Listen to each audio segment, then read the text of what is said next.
que realmente, né, já são coisas que de repente já até aconteceu com pessoas, que com certeza deve ter acontecido, foram fatos, né, que chegou a essa conclusão. Então é isso aí. Pronto, para começar, o Dr. Victor, o que é a justa causa e como ela se configura? É importante essa pergunta, Michael, para que as pessoas entendam um pouquinho sobre a justa causa. Vamos entender da seguinte forma.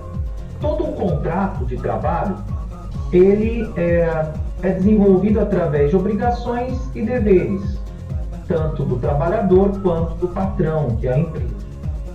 E quando essas obrigações e deveres são descumpridas, nós chamamos de um ato de indisciplina, né?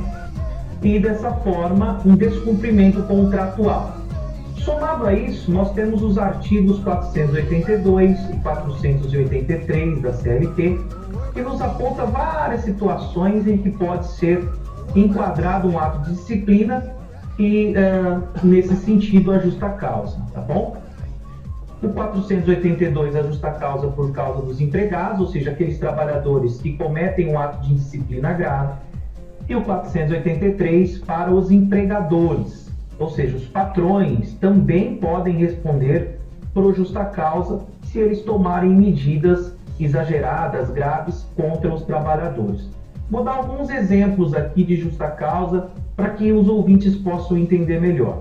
Aquele trabalhador que foi condenado num processo criminal transitado e julgado, por exemplo, cabe a justa causa.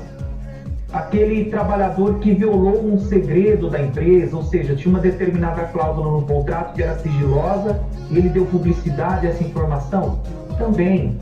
O abandono de emprego, né, aquele trabalhador que simplesmente sem justificativa não comparece mais ao trabalho, pode ensejar a justa causa.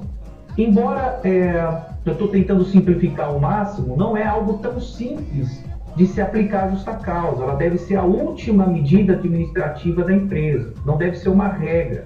De repente, o patrão acorda de mau humor e um determinado ato do empregado naquele dia faz com que ele tome uma atitude drástica.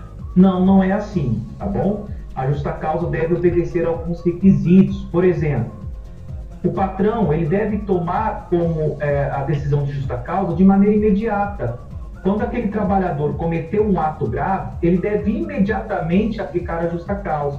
Não posso parar para pensar e deixar para amanhã. E essa aplicação da justa causa deve ser proporcional àquilo que o trabalhador fez. Vou te dar um exemplo muito simples para que os ouvintes também possam acompanhar. Vamos imaginar que um trabalhador, num determinado dia do mês, ele deixou de fazer a marcação de ponto no horário de entrada. Aí lá no final do mês, quando chega no RH, o RH faz a conferência dos dias que ele trabalhou, percebe que em um determinado dia ele esqueceu de fazer a marcação do ponto. Aí chama esse trabalhador lá no departamento e fala: olha, você está sendo demitido por justa causa porque você não anotou o cartão de ponto devidamente naquele dia. É proporcional essa dispensa? É claro que não, né? Então, certamente, se isso virasse um processo judicial, tanto os juízes, desembargadores, ministros não reconheceriam essa justa causa. É diferente do caso daquele trabalhador que é pego em flagrante, por exemplo, furtando R$10 mil do caixa da empresa. Aí sim, há uma falta muito grave e imediatamente ele pode ser demitido por justa causa. E o último ponto, para fechar essa pergunta de uma maneira simples, é que a empresa não pode aplicar o que nós chamamos de dupla punição ao empregado. O que é isso? Tá? Vamos supor que José tenha chegado na empresa atrasado. Aí o seu coordenador vê ele chegar atrasado e fala: José, vou te dar uma advertência. Ele assina a advertência. No horário da tarde, José é chamado no RH e fala: olha, você chegou atrasado hoje, você está dispensado por justa causa. A jurisprudência entende que não pode haver dupla punição, ou seja, eu não posso punir o trabalhador duas vezes pelo mesmo ato que ele cometeu. Então ele já foi punido de manhã pelo seu supervisor. Ele não poderia ser punido novamente com justa causa.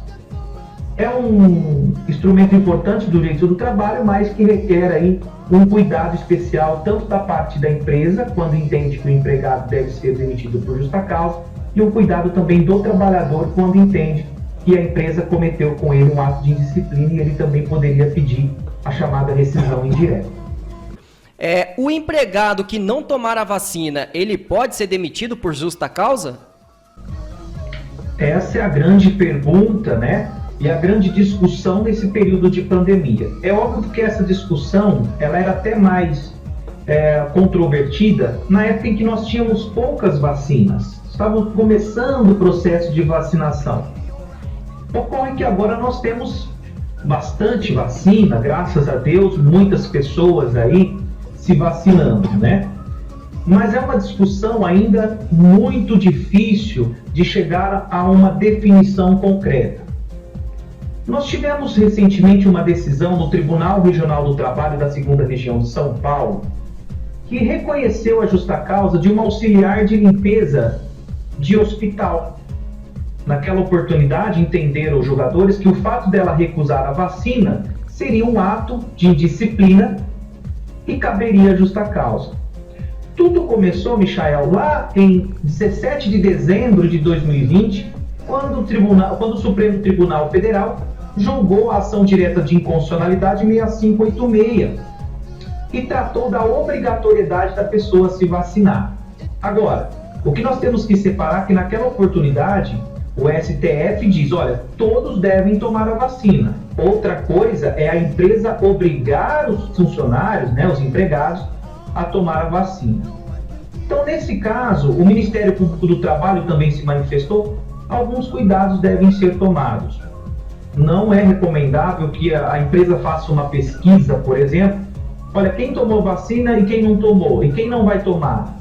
Aí identifica aqueles que não vão tomar e fala, então todos estão dispensados por justa causa.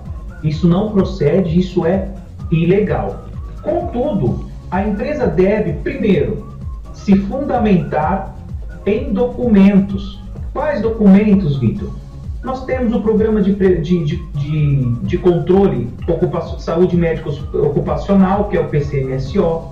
Nós temos o Programa de Prevenção de Riscos Ambientais, que é o PPRA. A empresa identifica o risco da contaminação e coloca a vacina como medida protetiva. Junto com outras normas regulamentadoras aqui, NR4, NR5, temos a Lei 8080 de 90, temos a Lei 13.979 de 2020, ou seja, há um arcabouço jurídico para que a empresa possa se fundamentar e exigir a vacinação do seu empregado. Mas não basta apenas a documentação. O Ministério Público do Trabalho se manifestou, a empresa deve fazer um trabalho de informação a todos os trabalhadores. Fazer uma investigação, até porque existem pessoas que por alguma situação não possam tomar a vacina, por alguma reação, enfim. Nós estamos vivendo um mundo novo, situações novas, tá bom? Então, primeiro, para que possa haver a justa causa para aquele trabalhador que recusa se vacinar, é preciso, primeiro, a empresa se documentar, treinar, informar esse empregado, esse funcionário dos riscos e também colocar a defesa da coletividade sobre o individual. Pensa comigo, Michael. Eu trabalho num ambiente onde tem 10 pessoas comigo. As 9 pessoas que trabalham comigo se vacinaram, mas eu não quero me vacinar. E tomo como fundamento os direitos constitucionais da inviolabilidade, por exemplo, do corpo, a autonomia própria que eu tenho de automedicar. Eu não quero me medicar, eu não sou obrigado a tomar vacina. Mas esse ato meu de não se vacinar comprometerá as outras 9 pessoas que trabalham comigo. Então, o interesse coletivo, nesse caso, deve prevalecer, tá bom? Então, a empresa deve fazer esse trabalho de informação, porque muitas pessoas ainda são influenciadas por fake news, por não se sentir seguras em relação à vacina. Nós temos hoje exemplos de países que não recebem pessoas que não foram vacinadas. Então a tendência é consolidar o entendimento de que as pessoas que não se vacinaram, os trabalhadores que não quiserem se vacinar, será aplicada a justa causa, desde que a empresa tenha percorrido esses cuidados anteriores. Entendi. Vitor, e o que acontece, tipo assim, se a empresa afastar o empregado e dizer que ele só volta a trabalhar depois que ele tomar a vacina, como que vai ficar o salário dele nesse período que ele ficar afastado?